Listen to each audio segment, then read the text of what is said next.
Huku Luo Nyanza tuliwaambia we are in the freshwater Lake Victoria. Zunguka hivyo onyesha, watasema nimeiba samaki. Unaona? Sisi huku ni kukula tu samaki na mambo ni two term. Hakuna mambo ya one term. 1 + 1 ni 2. Na cheki bana, tuliwaambia Jaluo usidhani ni mtu lazima ishi huko Nairobi ndio survive. Jaluo can survive everywhere. Unaona? In fact, Luo Nyanza hapa sasa tuko na peace. Design sasa ni kutafuta tu samaki tuwalete huko.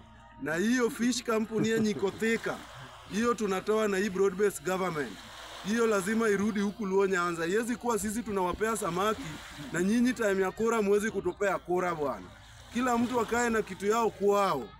Hiyo nini yetu ya samaki rudishwa hapa Nyanza. Hakunanga kampuni ya pineapple ama Jaba ama Mera hapa Nyanza. So yezi kuwa ati nyinyi mko kampuni yetu ya samaki na kuwa huko Mount Kenya, na pia sisi tuko na unadhani shamba hakuna tunaweza jenga kampuni ya samaki. Hizo ni ujinga bwana. Sasa hii watu waheshimiane.